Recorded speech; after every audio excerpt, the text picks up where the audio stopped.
Hello and welcome to Cabalvision HD's Bico League show, brought to you by Bloodwiser. This is your one-stop shop for all the amazing and exciting action in the past week of Bico League. I'm your host Jim, and I'm joined as always by the second fastest big guy in Bico League, Leslie Flowers, Hello. and also the master of hot takes and old veteran coach here to give us young guys some wisdom, Mr. Skulls. Hello, ladies and gentlemen. How the devil are you guys? Doing good, doing good. Yourself? Excellent, thank you for asking. Well, we have a packed show coming, so as we have a lot of new listeners to the broadcast, allow me to briefly inform you all of what is to come in this Week 2 broadcast. First, we will break down each match of the week.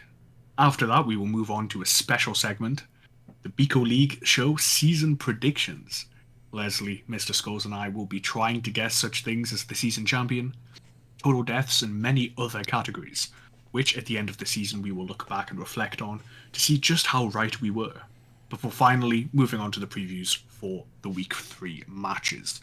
Lads, I'd like to start our recap with Capri's 2-1 win over SHG's Vampires. Now, in my quick watch of this, I'm not sure if the scoreline accurately reflected the game, so Leslie, what do you think about that? Well, you're absolutely right. To say the least, Coach SSG fighting tooth and nail for one touchdown out of a total two. But even then, that doesn't tell the full story. First half was largely uneventful. We could see Coach Capri taking full advantage of just the power differential between the two teams to essentially clown on this motherfucker. Well, it's worth noting Capri is playing Lizardmen with a bunch of block level ups, a very sort of strong front line, wouldn't you say? Absolutely right. However, it wasn't the ones with the block that we were concerned about, as Coach Capri trying to take this opportunity to get the ones that don't have block to get the touchdowns and eke out a few level ups to potentially get block as well. Just a quick aside to Mr. Skulls, would you not say that was a bit bad manners of Coach Capri trying to force Rookie Saurus into the end zone just to gain some experience? Well, feeding touchdowns to otherwise more indisposed players is a classic tactic of Blood Bowl. A lot of people have done it throughout different leagues, and I think it was a bit extreme to try to give it to an Agility 1 Saurus. However, with the disastrous first half that Coach SHG had, I think Coach Capri saw that he has at least an opportunity to get a touchdown on the Saurus to try to eke out enough SP for those blocks that he. All right, back to you, Leslie. Absolutely right. Anyway, first half ends in a 1-0 to Capri. But where this match really shines, and the reason for if any of the listeners at home wanted to go watch this match themselves, it would be to see what happens between turns 11 and turn 13. So I actually can't remember this, so I would love a reminder from you, Leslie. All right. Put it this way. Lizardmen in control of the ball, virtually right near the touchdown line. Then in comes one of the star vampires for the Twitch gamers, Northern Lion, makes a miraculous series of dodges down the edge, sneaks in, punches the ball carrier, manages to dodge out of tackle zones in this myriad of lizard bodies to pick up the ball, only to then get punched outside the field. The ball goes flying halfway down the end zone's width, bounces again, virtually all the way to the center line, caught by none other than KSG 4011 Drills Edition, whom you would have thought was completely out of position, but by a sheer miracle catches the ball And they were about 40 yards away. They were at the midpoint line as Northern Lion was pushed out near the end zone. Now, it should be noted you're saying it fell. Reports of the crowd say that Northern Lion threw the ball actually just as he was being pushed out bounds. Perfect throw. We cannot corroborate that, but that's what he's saying. Anyway, continue. Again, possibilities are endless. But in any case, miraculous fucking play. However, it's not enough. Very quickly, KSG is accosted by a Croxagore, a Saurus, and a couple of skinks. He's pushed down, and unfortunately, the skinks run off with the ball for an easy touchdown for a 2-0. This does eventually get corrected to a 2-1 before the end of the game, but I think this highlights perfectly the state Vampires are in this season. So you think that the Vampires are really going to struggle in future matches? Absolutely. This was a gift from the gods, and it was not enough. Yeah, I have to say, even after such a Hail Mary pass, the longest bomb I've ever seen, and it's still not enough, I think the Vampires will struggle to keep up. I would very much dub the Vampires a modern day Tantalus, just always out of reach. And that's Leslie Flower's literary side coming out there. This is why we have him on the show. Well, I would just like to say that Spike Magazine nominated Riot Freak as the Twitch Gamers MVP for the second week in a row. This means that he is now the only non-veteran on the team to have earned a level up, gaining the kick ability, despite having never touched the ball, knocked anyone down, and as Leslie just said, was out for a good portion of this match. Are there any closing remarks before we move to the next match? I think perhaps Riot Freak just exemplifies what Vampires do best. Which is? Nothing at all. Oh, cutting. Well, let's turn our attention to the Gaping Hall, where Coach Moon's 105.2 Hard Rock Cabal faced off against the home team, Bulging's BBC 4, headed by Coach Leo.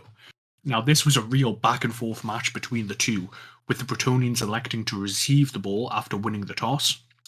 After Coolest Daniel nearly scores on the second turn, one of the fastest offensive plays we've ever seen by Coach Leo, the curse of the end zone strikes, and he slips and falls on a going for it in the end zone, allowing the Cabal's star runner Radioactive to slowly head up the field, to secure the ball, and then head up the field, secured by a formidable line of Chaos Dwarfs, before he dashes off and by turn 6, scoring his first touchdown of the game and third of the season. The half finishes out with Leo's offense sputtering out after rolling 4 skulls. Moon's side was inflicting a lot of knockouts against the Bretonians, but nothing more serious, and while Leo was struggling to defend at times, he clearly had been coaching his team on how to pass. Heading into the second half, a pitch invasion by some fans, reportedly instigated by an unknown Skaven in the crowd, according to Spike Magazine, led to 3 of Leo's players being stunned and none of Moon's, before the ball had even landed from the kick. Radioactive again picks up the ball and again moves into a defensive cage, but he was not ready for Bob's smiley face rushing in, dodging between the cage. This was like a 17% play, with tackle dwarfs on either side, and being dauntless knocks Radioactive down, whereupon the ball lands on a peasant who is able to catch it again on a 17%. 6+. Radioactive tries to make up for his mistake, getting the ball back, but is shortly knocked down again, this time by Nan11, who fends off Radioactive's counterattack before passing off the ball to Coolest Daniel, who on turn 12 scores his touchdown, equalising the game. On the kickoff, the ball touches back to Radioactive, and despite a valiant effort by Bulging's BBC4, is able to score in the 16th turn. A frustrated Bretonian player fouls moves like Jagger, inflicting the first and only injury of the match. Now, all in all, this match was a fascinating watch, with Coach Leo clearly showing us that he has learned a lot in his time off, but unable to beat the juggernaut that is Hard Rock Cabal. They moved to 2-0 in the standings, tied for first, whereas Bulging BBC are down at the bottom with 0-2 as their record. Radioactive leveled up, being the first level 3 player, well, the first non-veteran level 3 player, learning the block skill. Mr. Skulls, how do you feel, excuse me, how do you think this Bull Centaur, now with block, will affect the players who face against him in future matches? Well, what is there to say, Jim? Radioactive, a Bull Centaur with a movement and block. It's looking like this is gonna be one of the biggest juggernauts of the season, perhaps of Bico League in general. Um, the Hard Rock Cabal is now in a position where it's going to be very hard to stop them from scoring. The only way to get this ball off the center is perhaps if we see people invest in wrestles, but that obviously takes away from otherwise more useful level ups. We will have to see how this Bolt Centaur develops. Now with these two level ups, he also has a massive target on his back. Everybody's going to try to foul him, to block him as much as possible, hoping for that injury, for that death even. Because as we've seen, this has been a very deadly season. A lot of blood has hit the pitch, and it remains to be seen if Radioactive will suffer the same fate. I see. Well, let's keep it on you, Mr. Skulls, as you were at the Shuriman University match, which pitted Coach Sleepy against Coach Fox. What can you tell us about this game? Well, this was really the game that I expected out of an ogres versus orcs matchup. There were lots of blocks going around. I was expecting a lot more injuries, a lot more KOs. There was a good amount of stuns, lots of armor breaks, but there wasn't as nearly as much carnage as I was expecting. The one surprising thing was the fact that at least the first half, and I'd say the rest of the game, perhaps one of the faster Blood Bowl games ever played, swear to God, a shitload of turnovers. Notably the parkour pros troll the barrier block. Certainly a barrier to a full turn being fucking played on any side um, of the pitch. Multiple both downs, tons of failures on going for it, tons of failed dodges.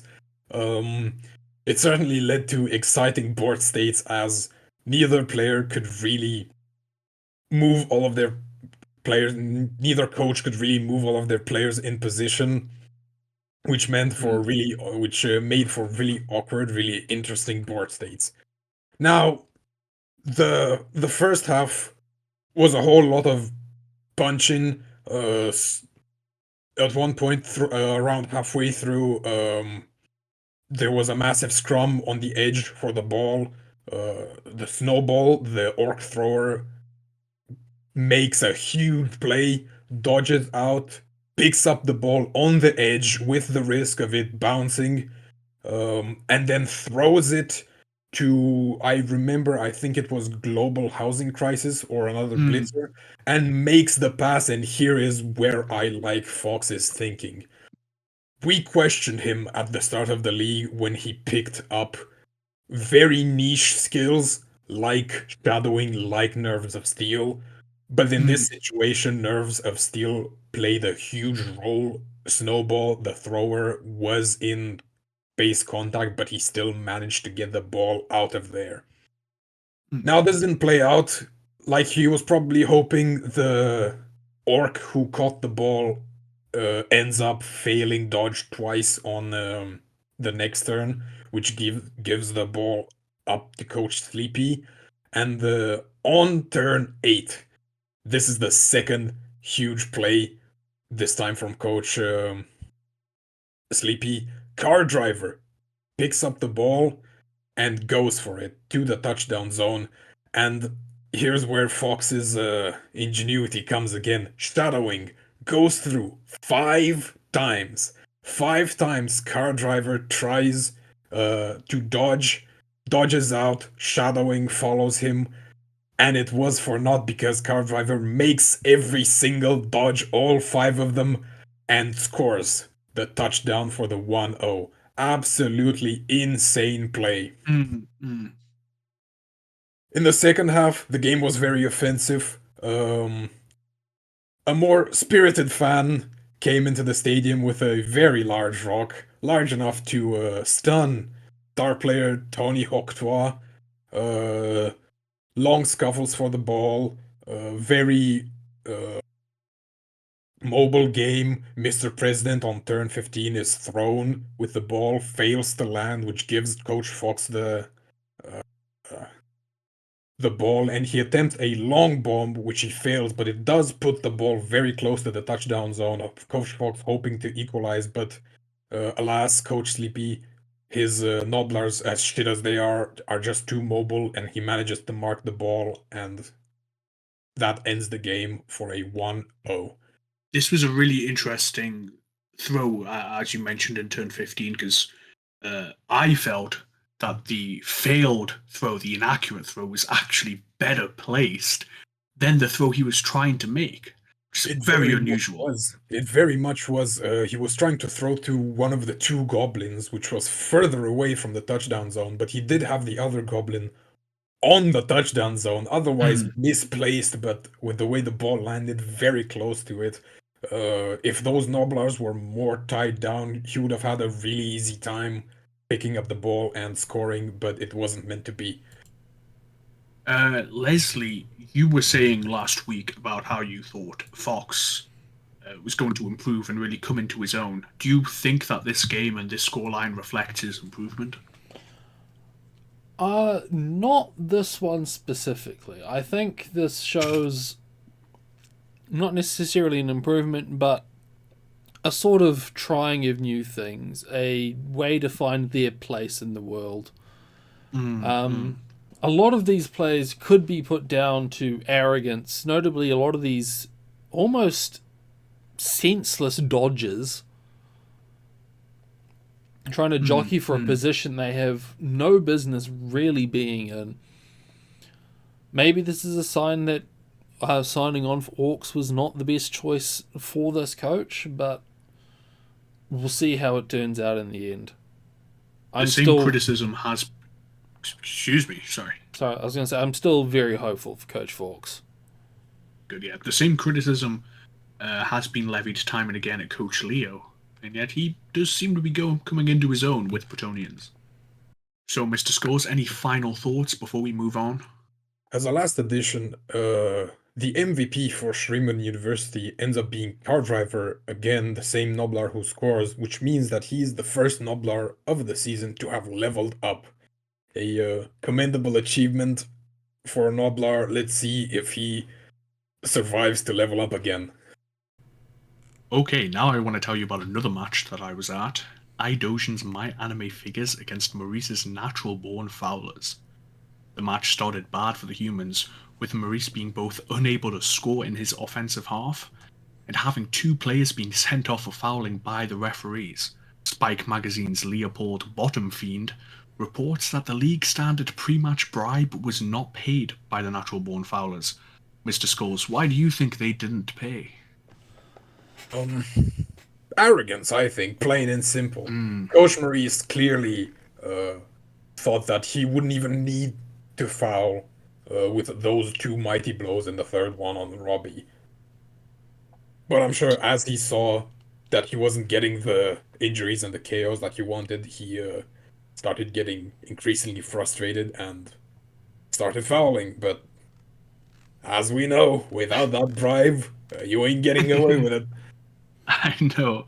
And I definitely think after the first player was sent off, he felt, I think it's a trap a lot of coaches feeling, which is they have to even up the odds and foul even more, and then getting the second off is rough. Well, anyway, to continue, the match really changed to the humans' favour In the second half, however, when those blitzers with mighty blow like Family Man really came into their own element, injury after injury, taking Takane Shijo off the field twice alongside Yuiko Okizumi and Takamaki and Oshino Shinobu, and of course, for the second week in a row, Jim's Rip Bozo corner returns as Tai Takami was killed by Family Man in turn 11 after so many casualties. The anime figures tried to hold on but could not. And LinkedIn Park scored the touchdown, ended the game 1-0 to Maurice. Now, there were quite a few.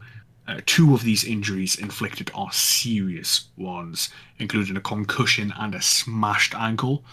So those players will be out for the next game and will be carrying the injuries for the rest of their career.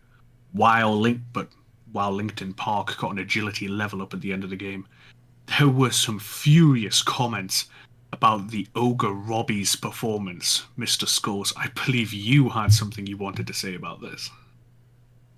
Well, what haven't I said about Robbie?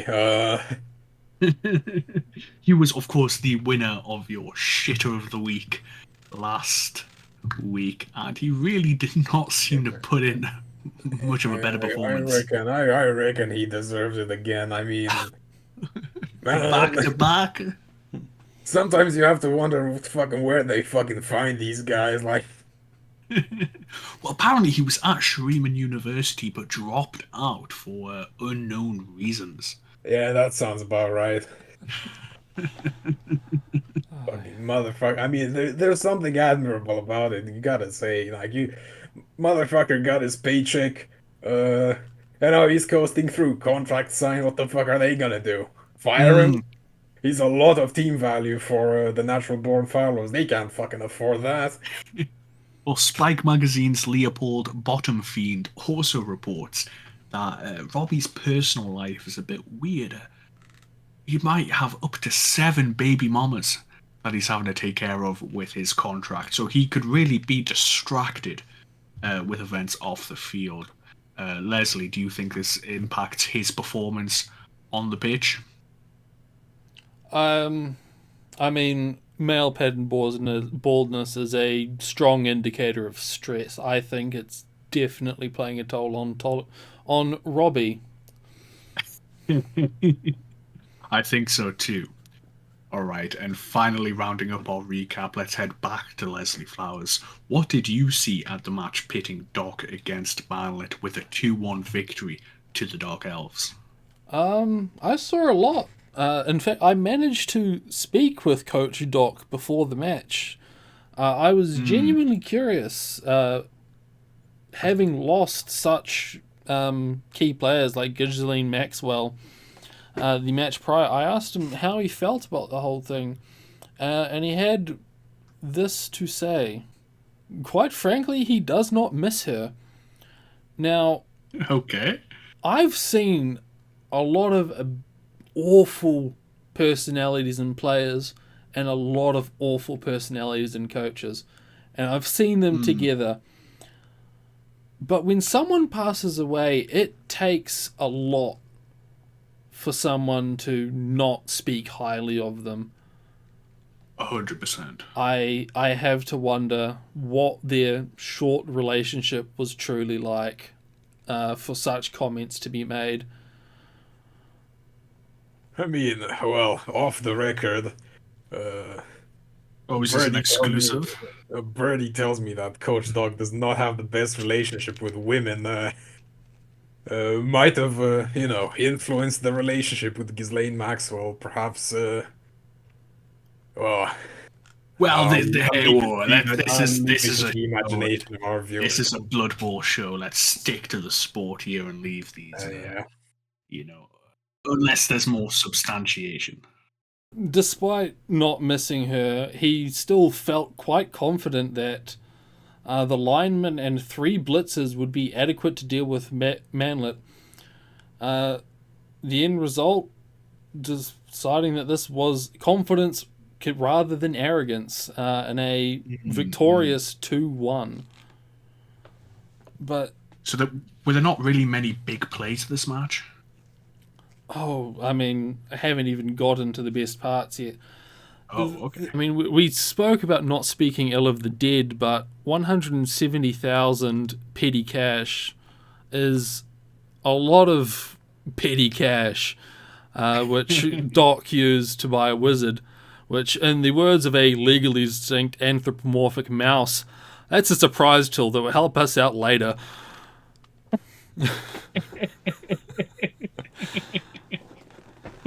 That is a Reichland original character. Let's be clear on that. Absolutely. Yeah, I used to watch Steve Skaven all the time when I was a young kid. I thought it was more time the rat. Anyway.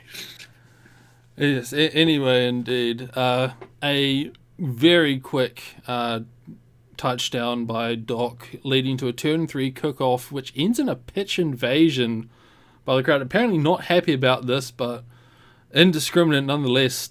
5 players on both sides stunned for 10 players all up. Oh, wow. Oh, wow, indeed. Manlet, being on the offensive and being the cunning devil he is, tried to take advantage of the confusion and sneak the ball deep into enemy territory. This was unfortunately caught out, ending with Doc in possession of the ball, switching the roles, and a brutal defense was put up, leading to a halftime of 1-0 to Doc. And how would you say was the state of the match heading into the second half? Messy, in a word. At the start of the second half, we do see the aforementioned wizard used to its full effect as a fireball lands directly in the middle of an underworld cage. 3 of the 6 players involved go down, including the ball carrier. And what follows is a brutal slugging match on the centre line, which eventually makes it to the end zone, tying the match. Doc pulling out a relatively clean touchdown with the remaining time, leading to a final score of 2-1. So, Leslie, do you think that the Dark Elves deserved this win? I mean, is anything deserved by Dark Elves? But yes, they did play well, especially with a positional disadvantage, we'll say. Yeah, getting any sort of victory having such a low team value and missing a veteran star player, no matter what the coach says, is definitely a notable achievement. Mr. Scholes, do you have any thoughts on this match before we move on? I'm going to be honest, I was really rooting for those denizens, those little critters. It wasn't meant to be, but I'm liking their progress. And I think Coach Doc, as Leslie put it, given his positional disadvantage, made the most of it. Okay, so just rounding up the recap, let's showcase the current league standings. In first place, we have Coach Capri, or tied for first place. We have Coach Capri and Coach Moon, both with a 2-win record. Then in third and fourth is Coach Sleepy and Coach Doc, with 1 win and 1 draw apiece. Fifth and sixth are made up of Manlet and Maurice, with 1 win and 1 loss. Seventh and eighth are made by Coach SHG and Idosian, with 1 draw and 1 loss. And then rounding up the table is Coach Leo and Coach Fox, with 2 losses apiece. Now it's time for us to move on to our predictions segment. I will be asking each of our panelists who or what they think will happen throughout the season, and at the end, the final week of the season, we will look back and see just how right we were. Now let's begin with probably the most premier prediction of all. Who's going to win this season? Leslie Flowers, let's start with you. I mean, if I were to put it down to a guess, I would say Coach Capri with the Cretin Community College. I mean, they're already off to a great start. It's a very strong team. I can see them doing very well and very likely winning the season. Absolutely. I think that's a good choice. What about you, Mr. Scores? Well, looking at all the teams, I think one of the biggest hitters and the one I think is going to perhaps win the season is going to be Coach Moon with the Hard Rock Cabal. They're Hmm. already set for smooth sailing. As we know, Chaos Dwarfs have a very good defense. They make a line and they keep it. And now with fliggu active, leading the offense, I think they can score as well. Um, Ah, understandable. And what of you, Jim? I must admit, I also went for 105.2 Hard Rock Cabal, just like Mr. Scores. Now, I think both Dumbass Cretin College, I think both Cretin Community College and Hard Rock Cabal have great shouts for winning. The reason I'm picking the Hard Rock Cabal is simply because they're just so strong. The Saurus are also strong. Thinking about it, actually, they're both about the equal level of strongness. But the Hobgoblins are tougher than the Skinks. And I think throughout a season, being able to retain level ups is going to be a lot more important for winning those future matches. So I'm going to stick with Hard Rock Cabal. Now moving on to the most improved coach. Now, this is a category that sadly excludes our rookie coach, Fox, as it's which coach will have the most improved record from the previous season, that is season 1 of Bico League. Let's start with you, Mr. Skulls. Who do you think is going to improve the most? my pick for this category, I mean, my bias is pretty apparent. It's going to have to be Coach Manlet with his Underworld Denizens. Mm, From what I've seen from him play, I think he started thinking strategically about the game. He started going for plays. Um, he's even 1-1, which is quite good. It's a better start than he had last time, and how can I say? I believe in those little vermin of his.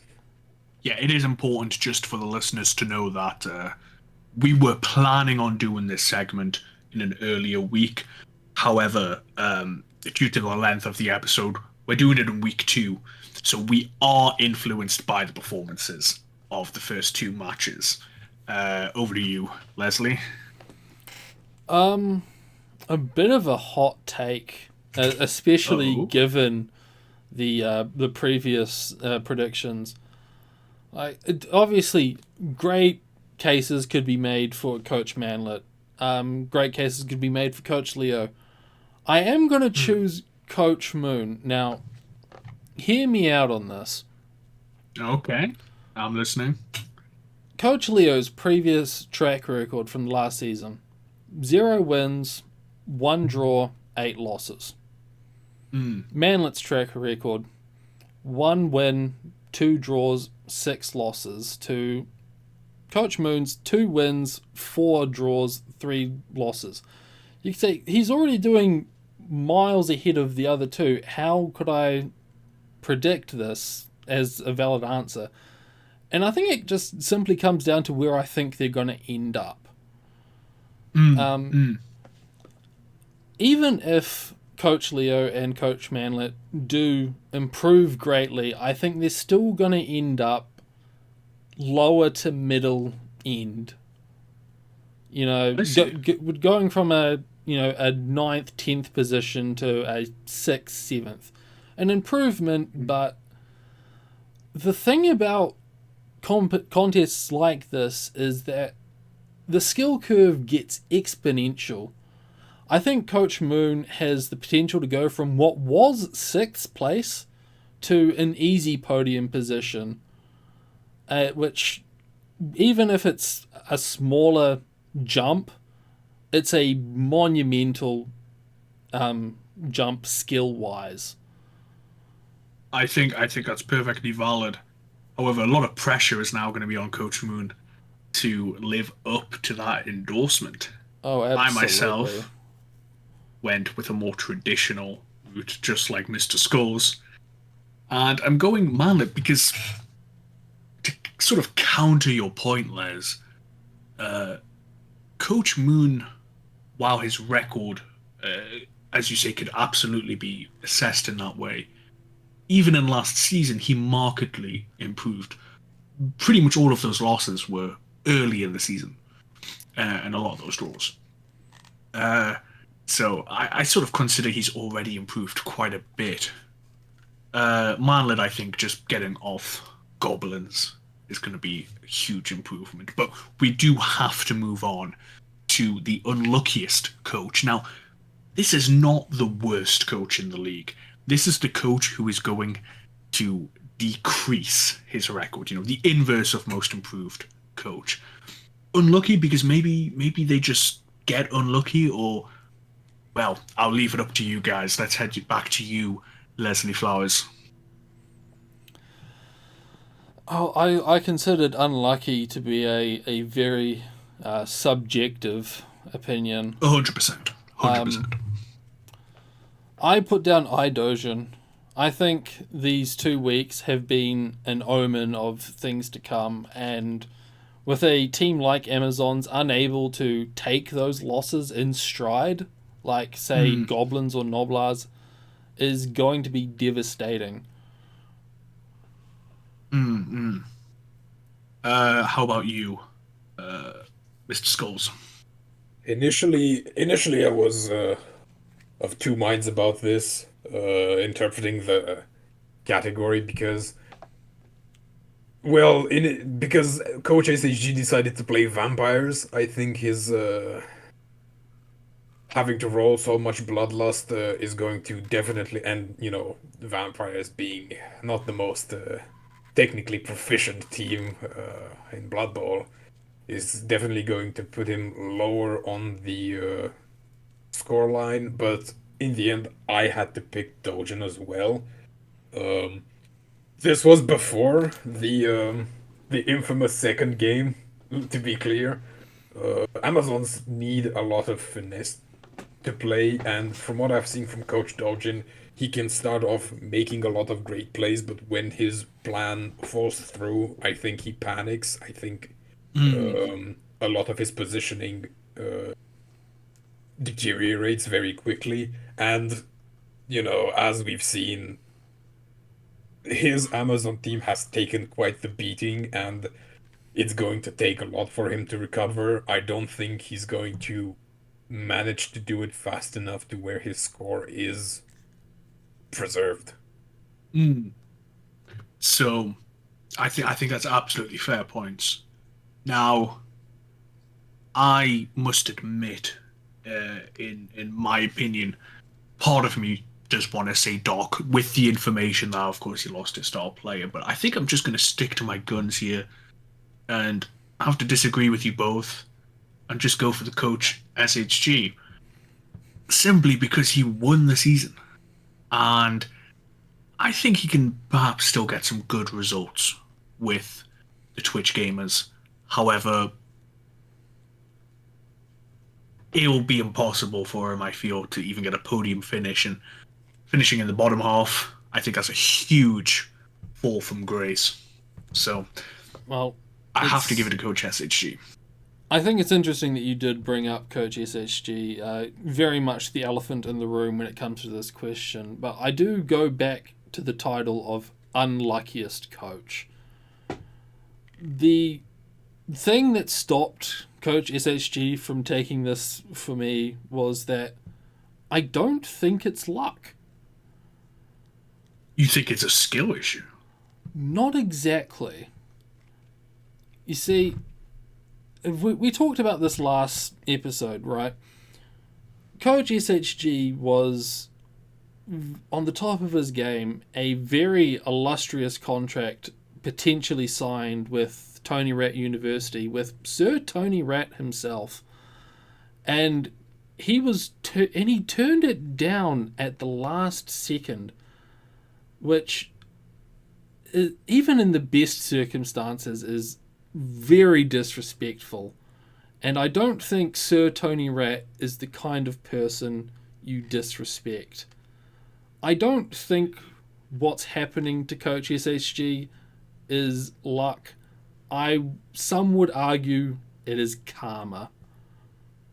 I, oh, Oh, that's I see what you're saying, but I think there's so much information that we just don't know about the situation, Of course not. This and is purely perhaps, speculative, of course. and perhaps the hired to bring the Twitch gamers up. I still think if he falls short, it is still unlucky. Um, Unlucky just means fall from. It's a nicer way of saying fall from grace, in my opinion. And I think I stand by my opinion. But very good point. We do have to move on. This show is getting quite long. So, team inflicting most kills. I'll start on this one.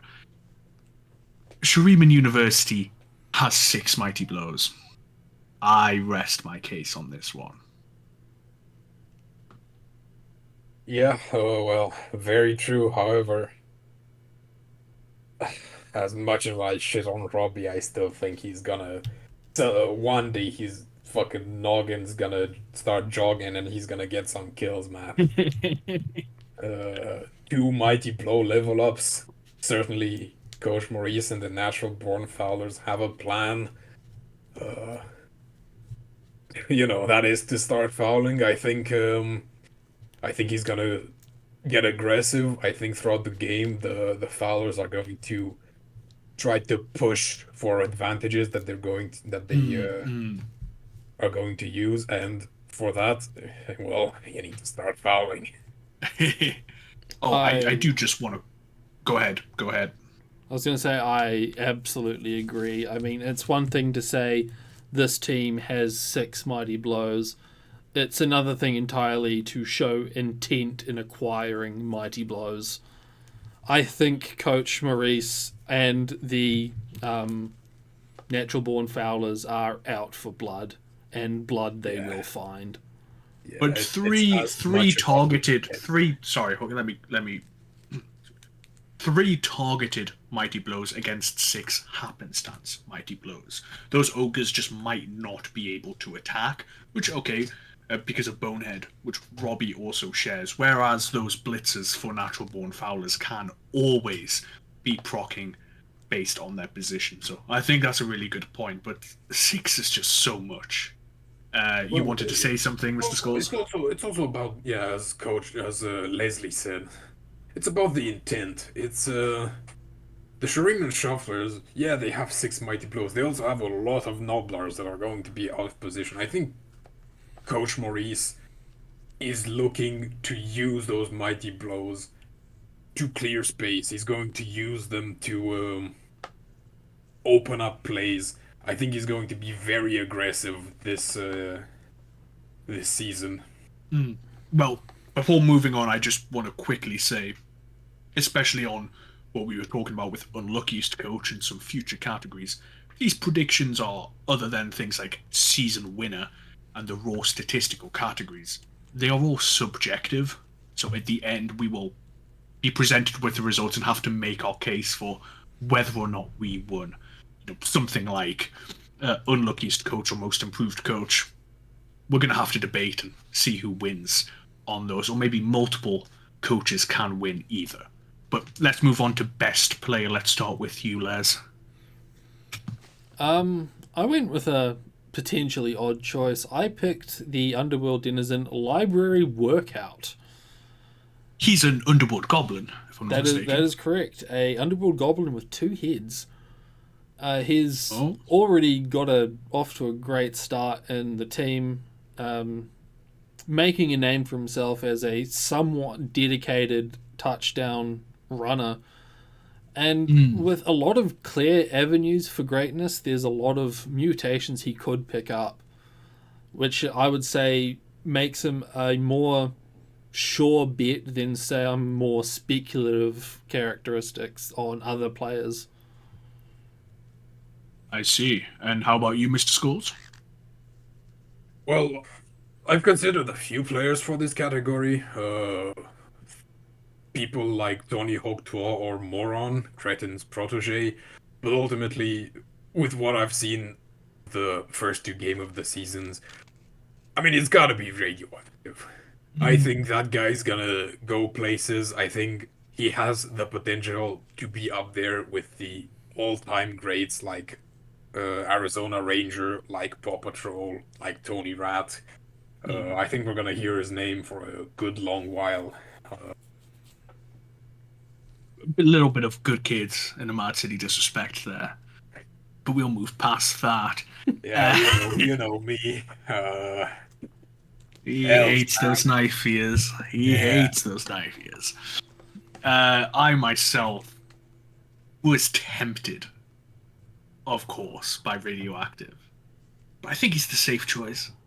And I'm actually using my information from the past 2 matches. Northern Lion's exceptional throw when being pushed out. I think I have to pick him. Yeah, it was a crazy throw.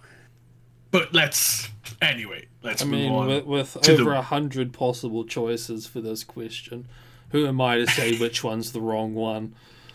Yeah. And well, let's duplicate that with the worst player. Let's start with you, Mr. Scores. Do you have to ask me what that is?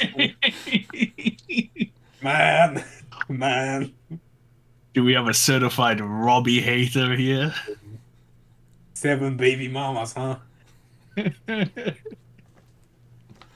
All right. How about you, Les? Oh, I initially had a thought for one and Takamaki with her armor value 6, but I don't think she'll live long enough to be bad. Very true. That's Very an true. interesting thing about like these subjective categories. So, Is like, do they have to make it to the end of the season? So- Can we nominate Ghislaine Maxwell? You know, Well, theoretically. Funny you mention her because I've actually nominated her replacement, Takashi 69. I don't think he's gonna be able to carry the price tag he carries himself, as well as the price tag of his predecessor. I think And this of course, is starting without block. absolutely. I think this is just throwing good money after bad. Very good point. I personally am going with bulging BBC4's Renault Twingo. It was, for me, in my deep analysis, it was between him and All Rock All the Time of the Cabal. I noticed he was getting knocked down quite a bit. In fact, no, I'm going to go with All Rock All the Time, I feel. He didn't lose the games in the past 2 weeks, but he kept getting knocked down. He could not hold the half of the pitch, and he was not doing what Coach Moon wanted him to do.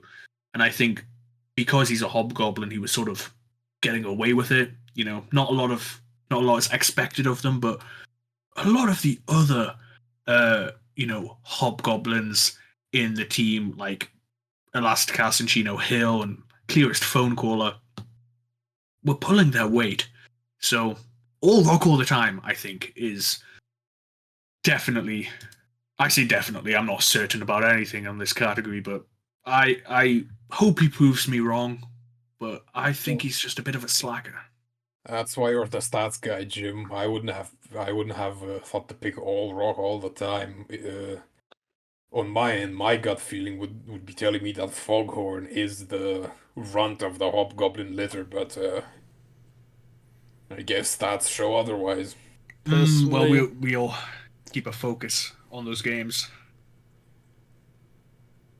Oh, I thought you were going to say something. oh yeah, I was gonna say personally, they all look the same to me. Okay, let's move on.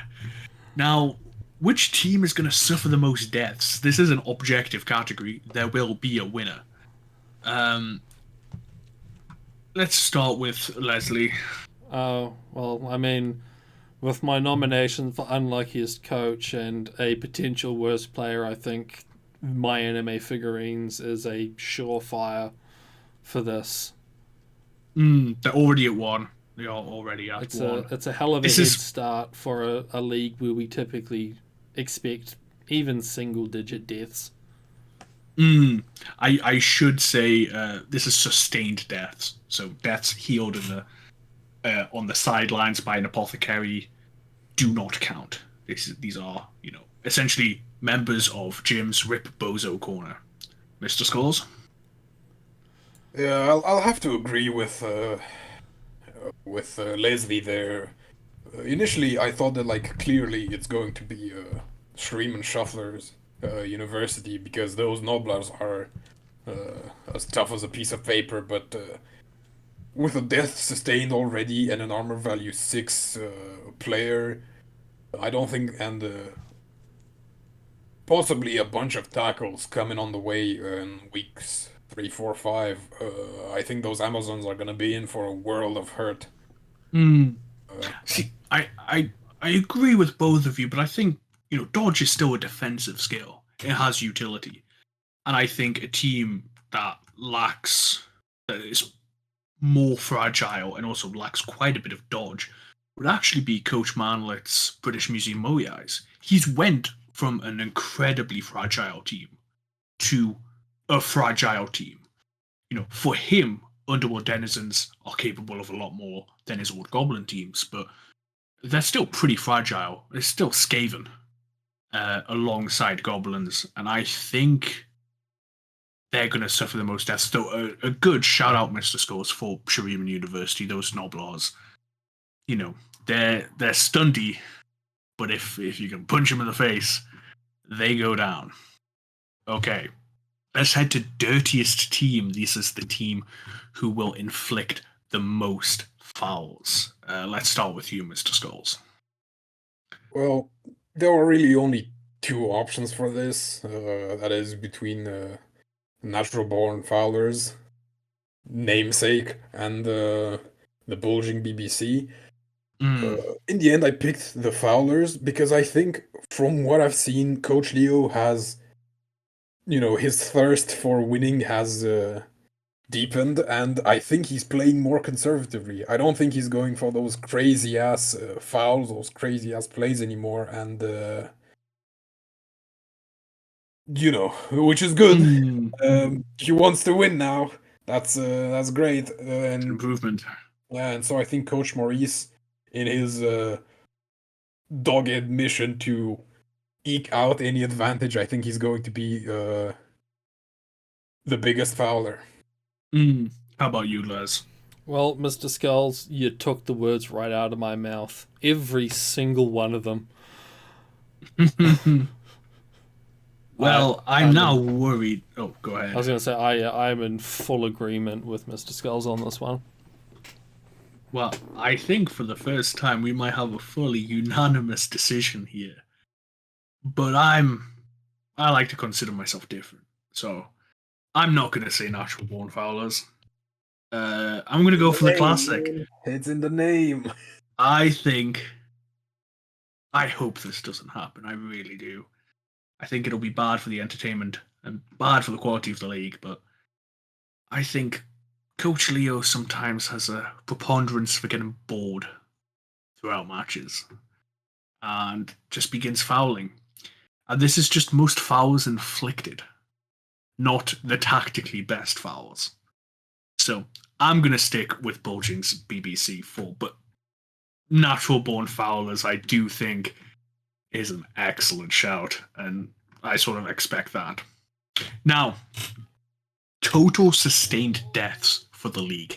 This is again deaths that will not, are not healed by an apothecary.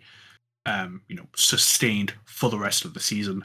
I'll start us and say I've went with 8. This is, we've had 1 in week 1, 1 in week 2. I think coaches are going to get better. And if we average 1 a week, -1, I think 8 seems like a good number on that. How about you, Les? Well, not to split hairs, but I went with the slightly more conservative 7.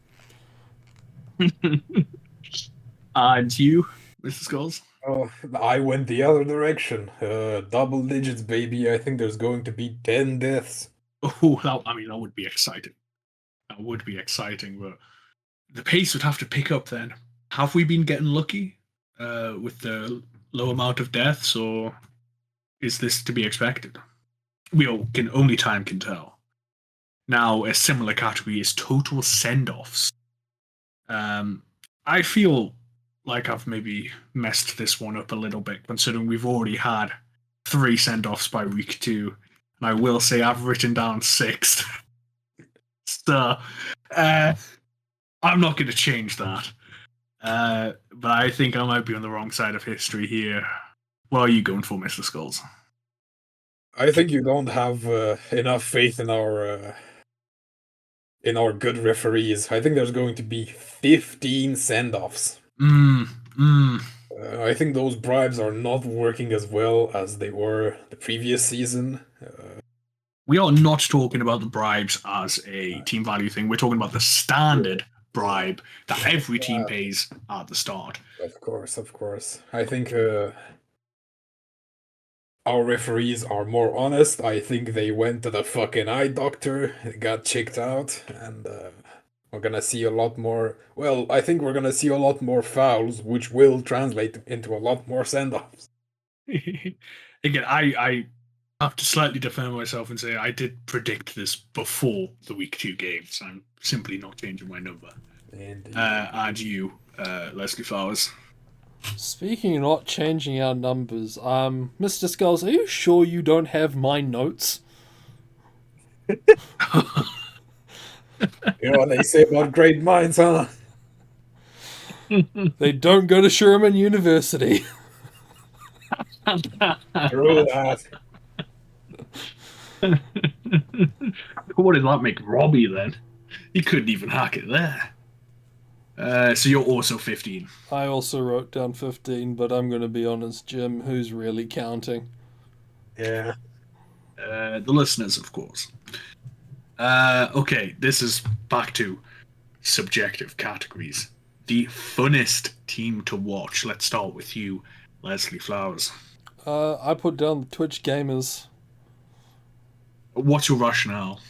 It's just those strong, associated emotions. And I remember sitting down with the rest of the Flowers family, having a hoot, watching the first and second Twitch gamers games. Solid entertainment. How about you, Mr. Skulls? For this one, I went with the Shuriman Shufflers. The simple explanation is that 2 of them are certified run punters. They have strong arm. Those Novras are going to be flying. I'll say I have 3 teams written as a short list. You've already said 2 of them. So I'll go for the third in that case. I'm going to go Bulging's BBC. I didn't expect this in the categories. That I'd be a bit of a Bretonia lover, I guess. But not entertaining for the same reason as last season. If they are terrible, like just objectively awful, it might be entertaining, but I'll take this category as a loss. I'm talking about entertaining from watching them grow. I think that Coach Leo is going to keep his... I've literally just directly contradicted this a couple of questions before, saying he might get bored, but I now think he's going to stick to his guns, try his hardest, and I think the improvement, the redemption arc will be incredibly entertaining for the fans at home and the funnest to watch. Yeah, and this is the solid and consistent opinions that you tune in for, ladies and gentlemen. The stats don't lie. I just follow the stats. Okay, Yeah, the yeah. stats don't lie. Highest team value team. So at the end of the season, which team has the highest team value? Now, for any coaches out there who are perhaps putting money on this, we will be keeping an eye on the books. Don't think you can just cut a load of players at the end of week 9 and get out of some numbers here. We got Cabalvision HD has some great accountants. Let's start with you, Mr. Skulls. For this one, I picked Hard Rock Cabal. I think they're the team who are going to be consistently leveling up. A lot of the other teams that have like high value players also have a lot of things that would keep their team value down, like like the goblins dying and being cut, the Nobblers dying and being cut, the Thralls and Skinks dying or being cut. Whereas the Hobgoblins, armor value 7 as they are, do not make up a very large portion of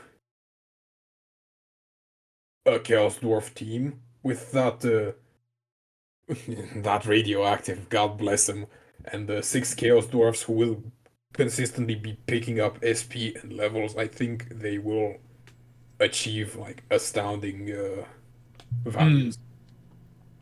How about you, Les?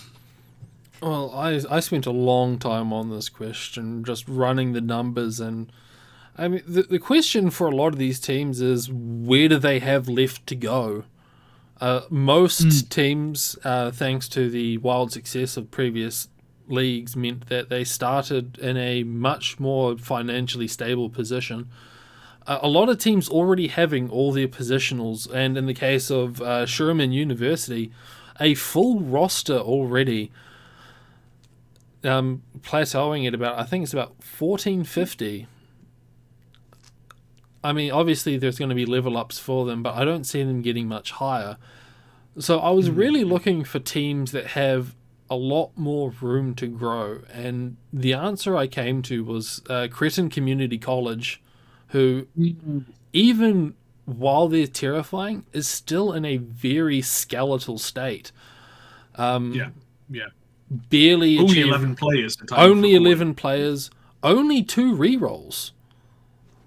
There's a lot of money to be made in rerolls. There's 300,000 in skinks left to fill up the roster. I can easily see Cretin Community College ballooning to 700, maybe 800, not even including level ups. I must confess, I did not get to that line of reasoning in my analysis. I think you might be exactly right. I think that's an excellent shout. And they call it the stats guy. Yeah, they call it. I did not see that. I'll get full credit. This is why we have you both on the show. The level of analysis, you can see things that no one else can. I love that. This is why you got to tune in every week, ladies and gentlemen. I myself am going to go for a little bit of a dark horse pick. Again, using my stats brain here. I'm going to go for the Parkour Pros. Really? I think they have quite a bit of growth, and they're one of the sturdiest teams. You know, Hard Rock Cabal, and in my analysis, both Hard Rock Cabal and Cretin Community College only have a maximum of 7 high AV players. You know, the Saurus and Croxagore and the Chaos Dwarfs. And not a max. I'm just realizing not a maximum for Hard Rock Cabal, because they can actually get 2 Bull Centaurs. 2 Bull Centaurs and a Minotaur, indeed, yes. I did consider Hard Rock Cabal in this analysis, while not mentioned. Again, however, I think sorry, just to give you more of those stats, you are looking at approximately 250k more in positionals, but Hard Rock Cabal already effectively capped out on rerolls. Sure. I still think I'm going to go for the Parkour Pros. I think that Coach Fox is not going to get many of his players injured. I'll be honest, based on his previous level ups, I think he might get a bit crazy. He might not know that he should cut goblins and linemen who get certain level ups. He might keep them on to inflate the value.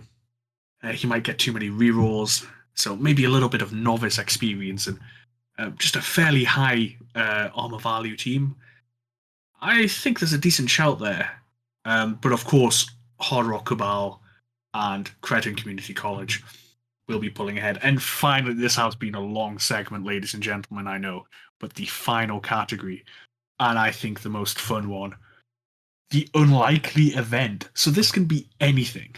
It just has to be unlikely. If one of our panelists or myself picks something that is certain, it's not going to count. It's got to be big. You got to shoot for the sky, and it can be absolutely anything. So which one of you would like to start on this one? Well, I mean, you're saying we're shooting for the stars. I'm shooting for the lottery on this one. I'm Oh, calling it now.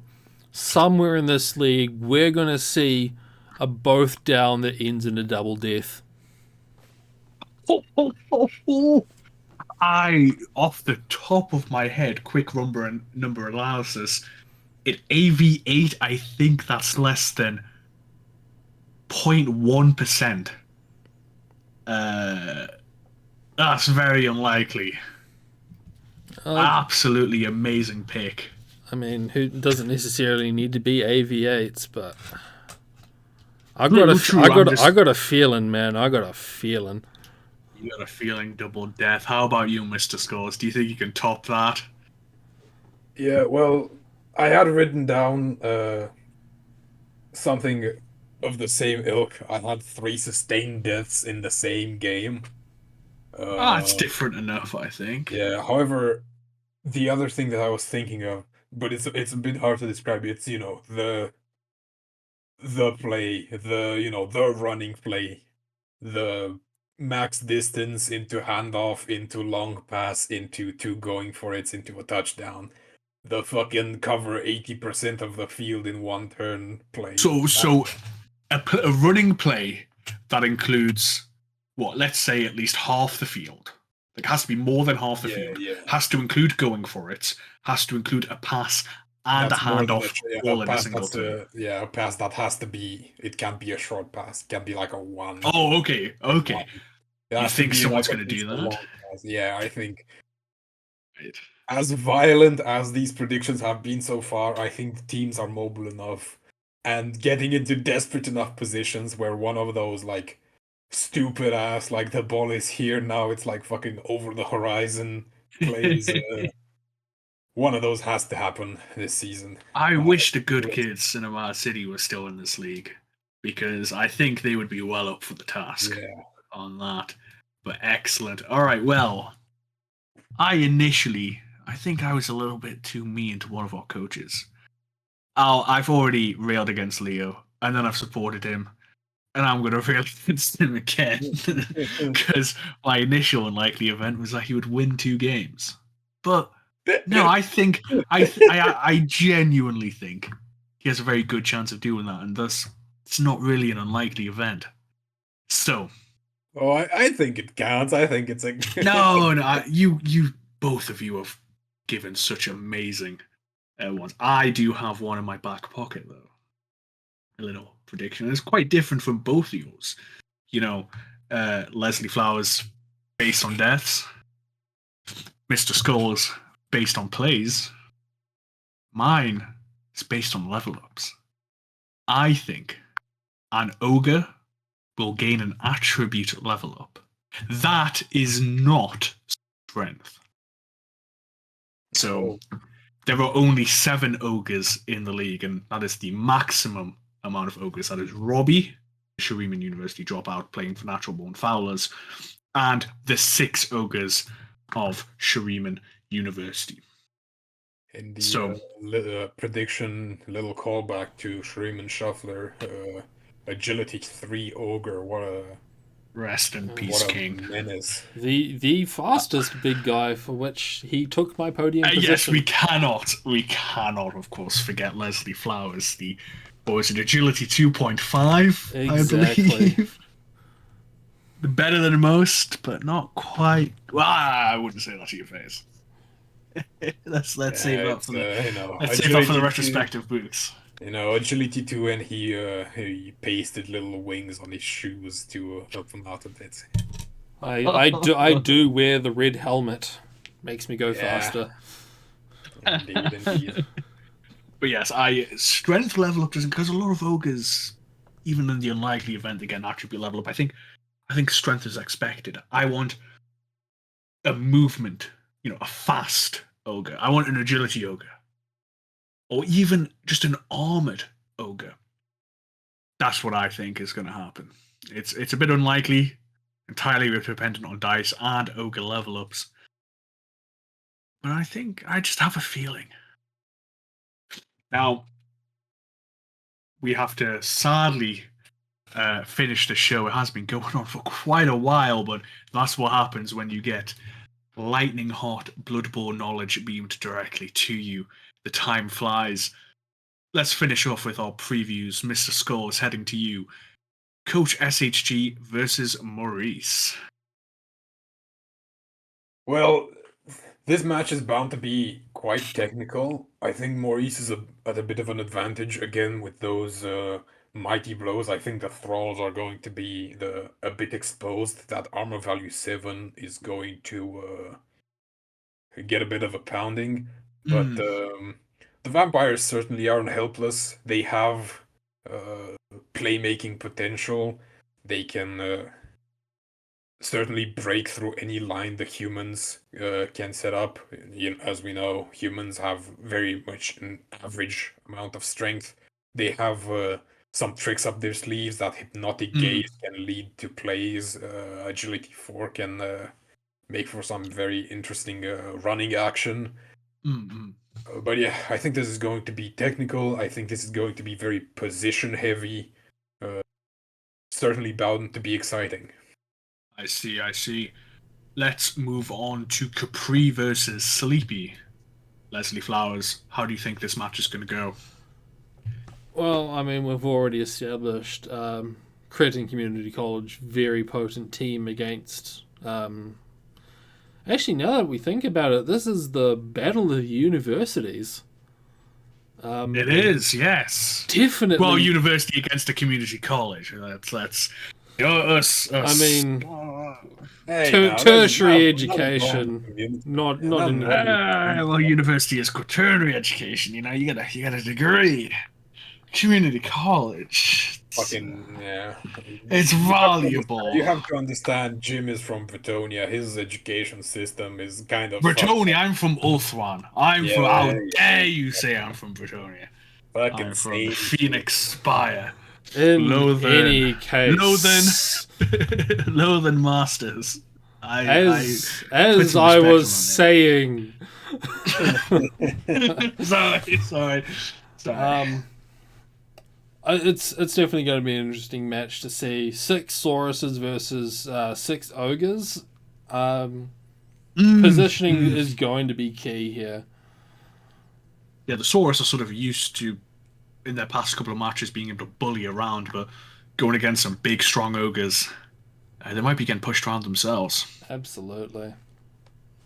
All right, back to Mr. Skulls for the Manlet versus Fox matchup. Man, this match is gonna be fucked up. It's gonna be so fucked up, dude.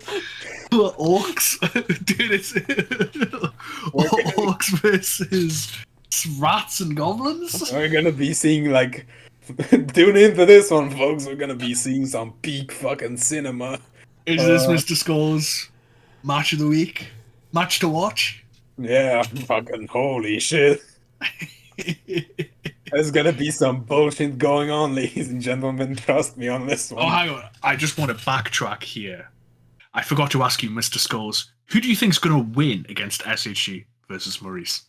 I don't know. I think it's gonna be close. I think Coach SHG and the Vampires certainly have a chance to win. I think they have it in them to make those crazy plays necessary to get some touchdowns in, and I think they can gunk up the board enough to stop Maurice from scoring. But Maurice and the humans have a lot of those skills, a lot of those pass-making skills, so I think it's anybody's game, really.